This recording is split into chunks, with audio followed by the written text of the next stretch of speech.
আমাদের এবারের আলোচ্য বিষয় মার্কেটিং স্ট্র্যাটেজি। মার্কেটিং স্ট্র্যাটেজি কি? স্ট্র্যাটেজি মানে হচ্ছে কৌশল। তাহলে মার্কেটিং স্ট্র্যাটেজি হচ্ছে যে বাজারজাতকরণের কৌশল, মানে মার্কেটিং এর কৌশলগুলা।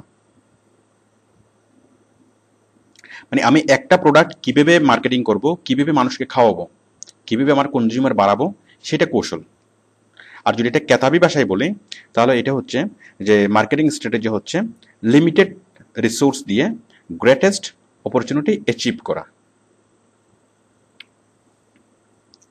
তাহলে সহজ করে যদি বলি তাহলে মার্কেটিং স্ট্র্যাটেজি হচ্ছে যে আমি একটা প্রোডাক্ট কত ভালোভাবে মার্কেটিং করব, কত কম খরচে মানুষের কাছে এটা পরিচিত করব, এবং মানে কি যত সহজ করে আমি মানে যে বিষয়টা প্রচার করব যত কম খরচে, এবং এই কাজগুলো করার জন্য আমি যে কৌশলগুলো অবলম্বন করব সেই কৌশলটাই হচ্ছে মার্কেটিং স্ট্র্যাটেজি।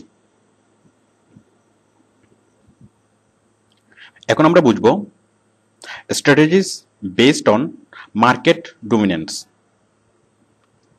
অর্থাৎ বিভিন্ন মার্কেট ডমিনেন্সের উপর ডিপেন্ড করে যে মানে স্ট্র্যাটেজিগুলা, মানে কোন কোন মার্কেটের ক্ষেত্রে অথবা আমার বায়ার কিরকম হলে আমি কিরকম স্ট্র্যাটেজি ফলো করব।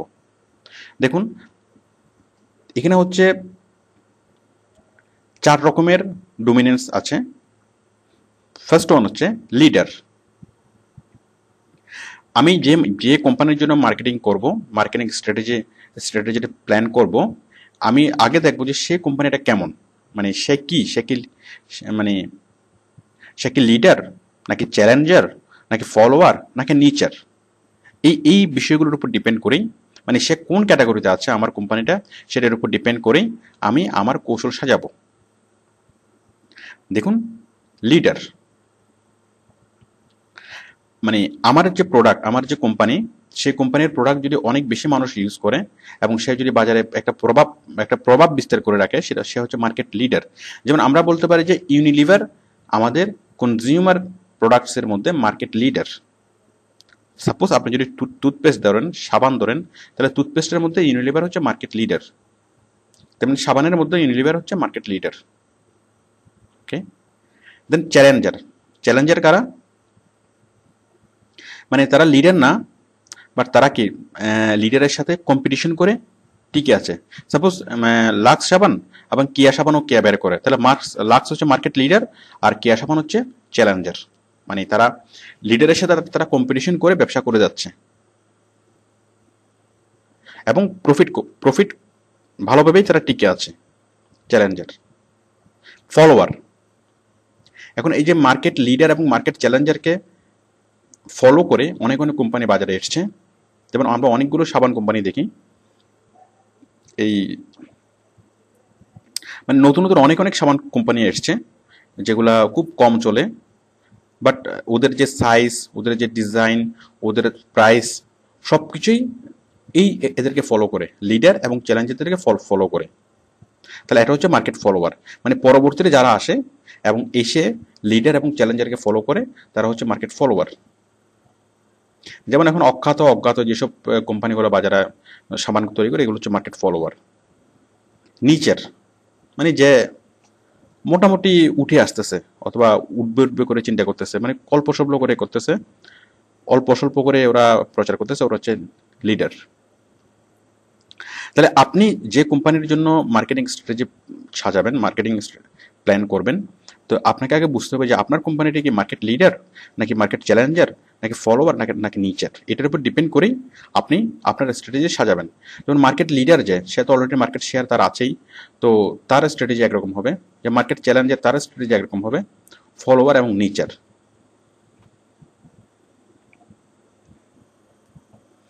এখন আমরা কিছু মার্কেট স্ট্র্যাটেজির সাথে পরিচিত হব। মানে আপনি আপনার কোম্পানির প্রোডাক্টটা অনেক অনেক মানুষের কাছে খুব সহজে প্রচার করার জন্য যে কৌশলগুলো আপনি ফলো করতে পারেন, সেই কৌশলগুলো হচ্ছে ফার্স্ট ওয়ান, প্রোডাক্ট ডিফারেন্সিয়েশন। মানে প্রোডাক্টকে বিভিন্ন ক্যাটাগরিতে ভাগ করা, প্রোডাক্টকে ডিফারেন্সিয়েট করা। সেটা আপনি কীভাবে করবেন? এই যে আমরা বিভিন্ন সাপোজ সাবান, এখন সাবানের ক্ষেত্রে আমরা দেখি যে মিনি প্যাক সাবান, মানে ওই যে মানে গুরু সাবান, মানে আমরা প্রথম প্রথম যে সাবান সাবান যখন বেরিয়েছিল তখন শুধু একরকমই সাবান ছিল, সেই সাবান দিয়ে মানুষ মানে সব কাজে করতো, কাপড়ও কাচতো, মানে অনেক আগে, সাপোজ 50-60 বছর আগে, যে সেই সাবান দিয়ে মানুষ কাপড়ও কাচতো, গোসলও করতো। বাট পরবর্তীতে মানুষের মধ্যে ধারণা বিল্ড আপ করে দিল কি যে কাপড় মানে গোসল করা সাবান আলাদা, ওকে, গোসল করা সাবান আলাদা, দেন তারা কি তখন তারা ডিফারেন্সিয়েট করে দিল যে এটা হচ্ছে কাপড় ধোয়া সাবান, এটা হচ্ছে গোসল করা সাবান। ওকে, মানুষ এভাবে অভ্যস্ত হয়ে গেল। এরপরে মানুষ কাপড়, আবার মানুষকে বললো কি যে কাপড় কাচার সাবান হচ্ছে যে একটা বল সাবান, আর একটা হচ্ছে গুরু গুরু সাবান, বরং মানে যেটাকে বলা হয় ডিটারজেন্ট। তো এই ডিটারজেন্ট দিয়ে কাপড় ধুলে আরো অনেক ভালোভাবে হয়। ব্যাস চলে আসলো ডিটারজেন্ট। এরপরে এই প্রোডাক্টটা আরো ডিফারেন্সিয়েট করলো যে মিনি প্যাকে বের করে, বড় প্যাক, মিনি প্যাক। তো আপনারা নিশ্চয়ই বুঝতে বুঝতে পারছেন যে প্রোডাক্ট ডিফারেন্সিয়েশনটা কি। তাহলে কাস্টমারের রুচি, পছন্দ অনুযায়ী এবং কাস্টমারের প্রয়োজন অনুযায়ী যে বিভিন্ন প্রোডাক্টকে ডিফারেন্সিয়েট করা, যেন মানুষ খুব সহজে প্রোডাক্টটা কিনতে পারে। যেমন সাপোজ এই যেমন নারকেল তেল, যে আমরা আগে যেটা দেখতাম যে প্যারাশুট তেল অনেক বড় বোতলে পাওয়া যেত, বাট এখন আপনি 2 টাকা দিলেই প্যারাশুট তেল পাবেন, মাত্র 2 টাকার প্যাকে, মিনি প্যাকে বের করেছে। তো এতে করে তাদের প্রোডাক্ট টোটাল সেলটা বেড়ে গিয়েছে। তো এটা হচ্ছে মানে প্রোডাক্ট ডিফারেন্সিয়েশনের একটা কৌশল, যে প্রোডাক্টটা ডিফারেন্সিয়েট করে সেলস বাড়ানো। নেক্সট হচ্ছে কস্ট লিডারশিপ। কস্ট লিডারশিপ বিষয়টা কি? কস্ট লিডারশিপ হচ্ছে যে দাম কমিয়ে কর্তৃত্ব বাড়ানো, মানে দাম কমিয়ে বাজার দখল করা। আমরা যেটা দেখতে পারি যে চায়না কোম্পানি, আমরা আগে জাপানি প্রোডাক্ট ইউজ করতাম এবং সেই জাপানি প্রোডাক্টের দাম বেশি, কিন্তু মানে কোয়ালিটি অনেক ভালো, লং লাস্টিং, অনেক দিন মানে লাস্টিং করে। বাট বর্তমানে চায়না প্রোডাক্ট একেবারে দাম কমিয়ে তারা মার্কেট দখল করে নিল। কোয়ালিটি মানে অত ভালো না, বাট দাম একদমই কম। তো যার ফলে আমরা অনেকটা চায়না প্রোডাক্ট আমরা এখন অভ্যস্ত হয়ে গেছে, যে চায়না আমরা দেখা যাচ্ছে চায়না আমাদের পুরো দেশকেই দখল করে ফেলছে, পুরো পৃথিবীকে দখল করে ফেলছে, একটা মাত্র কারণে ওরা কস্ট লিডারশিপ অ্যাপ্লাই করছে। মানে কস্ট লিডারশিপ মার্কেটিং স্ট্র্যাটেজি তারা ফলো করার মাধ্যমে তারা বাজার দখল করে ফেলেছে। তো আপনারা বুঝতেই পারছেন যে কস্ট লিডারশিপ বিষয়টা কি, যে দাম কমিয়ে কনজিউমার বাড়ানো। Next, market segmentation. মার্কেটকে সেগমেন্ট করা।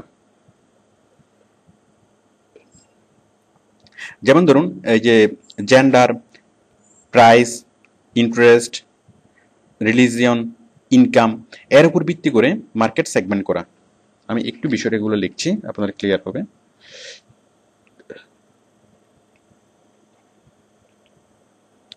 জেন্ডার, প্রাইস, ইন্টারেস্ট, রিলিজিয়ন এবং ইনকাম। মানে আপনার যে কাস্টমাররা বিভিন্ন রকম থাকতে পারে। কাস্টমারদের যে তখন আপনি বিভিন্ন রকম কাস্টমারদের মধ্যে একটা সেগমেন্টেশন করে ফেলবেন, মানে বিভিন্নভাবে কাস্টমারদেরকে আপনি ভাগ করবেন। কি ভাগে ভাগ করতে পারেন, মানে বিভিন্ন ভাগে কাস্টমারদেরকে ভাগ করে এবং তাদেরকে সেভাবে তাদের কাছে জিনিসটা উপস্থাপন করবেন এবং সেই রকম করে জিনিসটা মানে তৈরি করবেন এবং প্রচার করবেন। তাহলে কি অনেক মানুষ আপনার প্রোডাক্টটা কিনবে। তো মার্কেট সেগমেন্ট কিভাবে করবেন? আপনার টোটাল যে মার্কেটটা, সেই মার্কেটটা আপনি সেগমেন্ট করবেন। যেমন জেন্ডার অনুযায়ী, যে ছেলেদের জন্য একটা মার্কেট, মানে ছেলেরা একরকম প্রোডাক্ট ইউজ করবে, মেয়েরা একরকম প্রোডাক্ট ইউজ করবে। যেমন আমরা ইউনিলিভারে যেটা দেখলাম যে ফেয়ার অ্যান্ড লাভলি এবং ফেয়ার অ্যান্ড হ্যান্ডসাম। তো আগে থেকে মানুষ ফেয়ার অ্যান্ড লাভলি ইউজ করতো, বাট এখন তারা বললো কি যে ফেয়ার অ্যান্ড হ্যান্ডসাম। তাহলে ছেলেদের জন্য, যেমন আগে ছেলেরা এই জিনিসগুলো ইউজ করতো না, ছেলেরা অতটা সৌন্দর্য সচেতন, এগুলো খুব একটা কেয়ার করতো না। বাট এখন তারা যে মার্কেটিং করে মানুষের মানে ছেলেদের মাথায় ঢুকিয়ে দিচ্ছে যে ছেলেদেরও মানে কি মেকআপ করার প্রয়োজন আছে, অথবা ছেলেদেরও যে এই ধরনের প্রোডাক্টগুলো ইউজ করার মানে প্রয়োজন আছে। তখন তারা ছেলেদের জন্য বের করলে কি ফেয়ার অ্যান্ড হ্যান্ডসাম। তাহলে অটোমেটিক্যালি একটা মার্কেট তৈরি হয়ে গেল। তাহলে ফেয়ার অ্যান্ড লাভলির মার্কেট আগে যেটা ছিল সেটাই ঠিকই আছে, বাট নতুন একটা মার্কেট তৈরি হলো ছেলেদের জন্য ফেয়ার অ্যান্ড হ্যান্ডসাম। ঠিক তেমনি ছেলেদের জন্য যে ক্লিয়ার মেন্স, ওকে, জেন্ডার। দেন মানে এইভাবে জেন্ডার অনুযায়ী আপনি কি করতে পারেন, মার্কেট সেগমেন্ট করতে পারেন, এবং সেগমেন্ট করে আপনি সেভাবে মার্কেট একটা প্রোডাক্টের প্রচার করতে পারেন। ওকে, দেন হচ্ছে প্রাইস। এখন কিছু কিছু জায়গায় খুব কম দামের প্রোডাক্ট বাই করে, আবার কিছু কিছু জায়গায় অনেক হাই ভালো দামের প্রোডাক্ট বাই করে। ধরেন আপনি যেখানে খুব মানে কিছু কিছু মানুষ, সাপোজ গ্রামে আপনি একটা প্রোডাক্ট সেল করবেন, তাহলে ওরা চেষ্টা করে যে সবচেয়ে কম প্রাইসের কোনটা সেখানে সেটাই মানে ওখানে বেশি চলবে। আবার যদি আপনি খুব ঢাকা শহরের গুলশান অথবা বনানীতে যদি কোনো দোকানে কোনো প্রোডাক্ট সেল হয়, তাহলে দেখবেন যে অনেক ভালো বেশি দামের যে প্রোডাক্টগুলো সেগুলি মানুষ সবচেয়ে বেশি কিনছে। আপনি ধরুন হকার মার্কেট, হকার মার্কেটে কি কি করে মানুষ কেন যায়? প্রাইস কমের জন্য। আবার মনে করেন যে বড় কোনো মার্কেটে একদম সেনমার অথবা বসুন্ধরা সিটি, ওখানে মানুষ কেন যায়? অনেক বেশি দামের প্রোডাক্টগুলো কেনার জন্য, এবং ওইখানে ওই বেশি দামের প্রোডাক্ট কাস্টমার বেশি। আর হকার্স মার্কেটে কম দামের কাস্টমার বেশি। তাহলে আপনি প্রাইস অনুযায়ী মার্কেটটাকে সেগমেন্ট করতে পারেন, যে বেশি দামের প্রোডাক্ট যেখানে ইয়া করবে, তো তাদের জন্য একরকম করে প্রোডাক্টটা তৈরি করতে পারেন ভালোভাবে। আর যেসব মানে যেখানে কম চলবে তাদের জন্য আলাদা করে কম দামের মধ্যে প্রোডাক্ট তৈরি করতে পারেন, মানে কোয়ালিটি কমিয়ে। তাহলে প্রোডাক্টটা আপনার অনেক বেশি সেল হবে। মানে সেম প্রোডাক্ট, সেম কোম্পানির প্রোডাক্ট, বাট সেটা থাকবে অনেক বেশি। যেমন দেখেন আমরা যে বাল্ব কিনি, এনার্জি বাল্ব কিনি, এবং এনার্জি বাল্বে আমাদেরকে যদি গ্যারান্টি ওয়ারেন্টি দেয়, সেক্ষেত্রে প্রাইসটা বেশি হয়। আবার সেই সেম বাল্ব আমরা যদি গ্যারান্টি ওয়ারেন্টি ছাড়া কিনি, তাহলে আমরা অনেক কম দামে পাই। তো এটা হচ্ছে আপনার প্রাইস অনুযায়ী সেগমেন্ট করা হয়।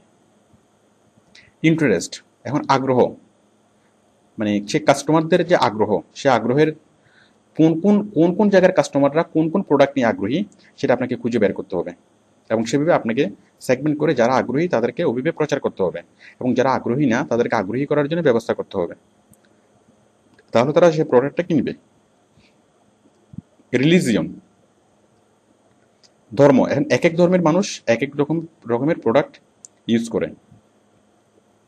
তো বুঝতে পারছেন যে মানুষের মানে যে অভ্যাস অথবা সবকিছু একটা ধর্মের সাথে একটা নিবিড় সম্পর্ক আছে। তো এক ধর্মের মানুষ যে যে প্রোডাক্টটা ইউজ করে, সাপোজ কেউ ধুতি পরে, আবার কেউ পাঞ্জাবি পায়জামা পরে, তাহলে এখানে ধর্মের সাথে ধর্মের একটা বিষয় আছে। তো বুঝতে পারছেন যে এক এক ধর্মের মানুষ এক এক রকম প্রোডাক্টের প্রতি একটু বেশি অভ্যস্ত।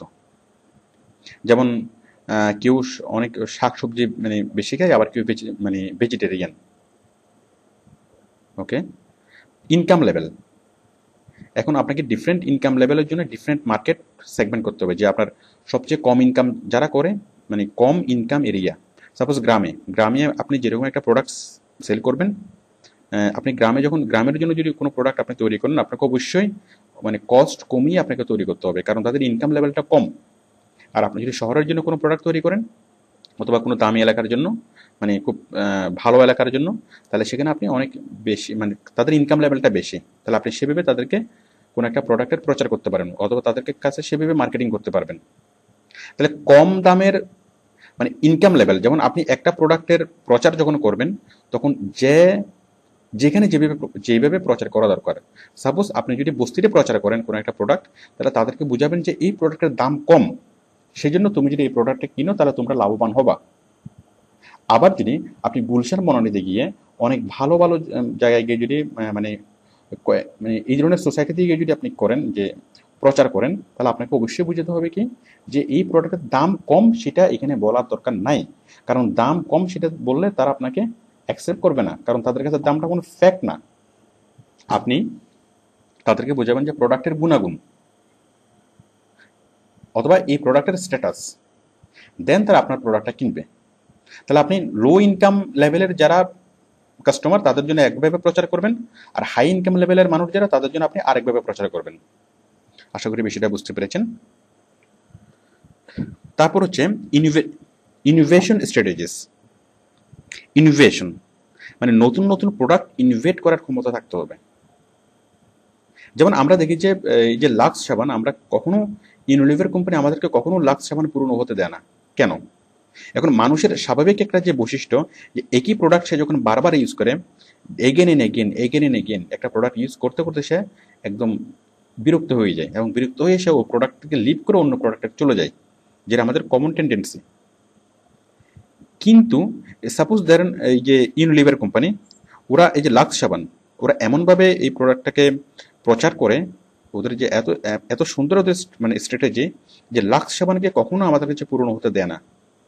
আপনি দেখবেন যে কখনো লাক্সে মানে এক এক রকম মেটেরিয়ালস দিয়ে লাক্স সাবান তৈরি করে, কখনো ফ্লেভার চেঞ্জ করে, কখনো ওরা ওই যে তরমুজের কি জানি মানে মানে কখনো বলে যে এটা আইসের মতো ঠান্ডা হবে, কখনো বলে যে তরমুজের বিষয় আছে, কখনো বলে যেখানে এক্সট্রা অমুক অমুক কেমিক্যালস মানে কি হার্বাল হার্বাল প্রোডাক্ট আছে, লতা পাতা আছে, এইভাবে অনেক অনেক কিছু বলে তারা মানুষকে এতে চালায় এবং এটার কালার চেঞ্জ করে, শেপ চেঞ্জ করে, মানে যাতে কাস্টমার এটা নিলে তার একটা নতুন একটা ফিলিংস হয়। তো এইভাবে মানে আমাদের কাছে ওরা নতুন নতুন প্রোডাক্ট ইনোভেট করার মাধ্যমে ওরা আমাদের কাছে কখনো এই বিষয়টাকে পূর্ণ হতে হতে দেয় না, এবং যার ফলে ওদের সেলস কমে না। তাহলে এটা একটা খুব ভালো একটা মানে স্ট্র্যাটেজি। তো এগুলো ছাড়া আরও অনেক স্ট্র্যাটেজি আছে। তো যদিও বা এই বিষয়গুলো আসলে মার্কেটিং এর টার্মস, বাট আমরা অত কঠিন করে এই বিষয়গুলো বুঝতে হবে না। মোটামুটি আপনারা যতটুকু শুনেছেন, এরপরে আপনাদের জাস্ট কমন সেন্স অ্যাপ্লাই করে আপনারা কাজগুলো করতে পারবেন। মানে বায়ার আমাদেরকে যে কাজগুলো করতে বলবে, যে বিভিন্ন মার্কেটিং স্ট্র্যাটেজি নিয়ে কাজ করা। ওডেক্সে আমাদের মার্কেটিং স্ট্র্যাটেজি নিয়ে আলাদা কাজ আছে, আমি কাজগুলো আমি দেখাচ্ছি।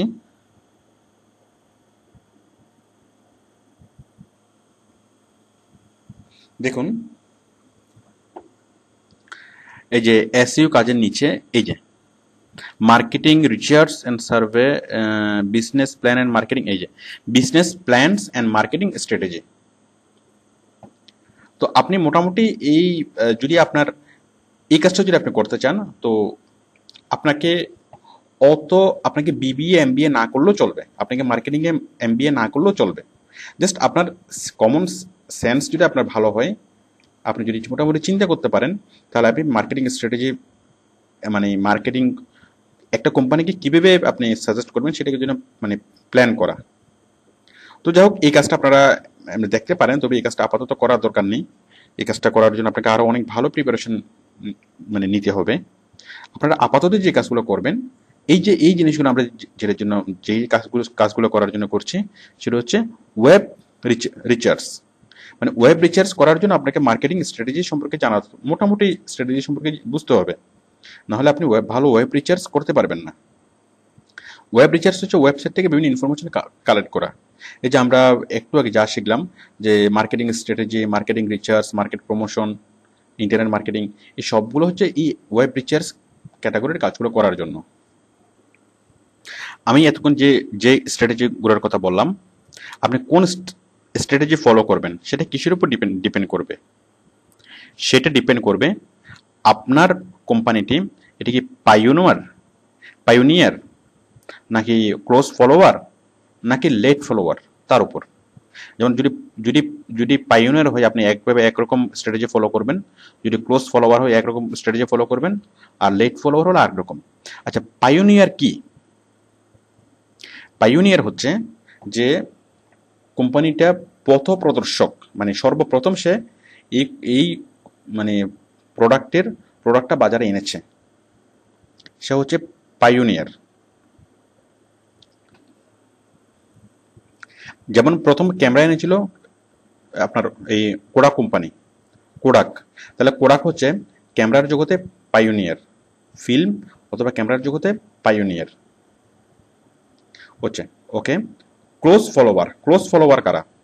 এই পাইওনিয়ারের পরপরে যারা বাজারে এসছে এবং ভালো অবস্থায় যারা এখন আছে, তারা হচ্ছে ক্লোজ ফলোয়ার। মানে পাইওনিয়ার যে বাজারে প্রথমে যে একটা প্রোডাক্ট নিয়ে এসছে, তাকে ফলো করে অন্যান্য অনেক কোম্পানি বাজারে আসে। তো ওই মানে পাইওনিয়ারের ঠিক পরপরেই যে কোম্পানিগুলো বাজারে এসছে, তাদেরকে বলা হয় ক্লোজ ফলোয়ার।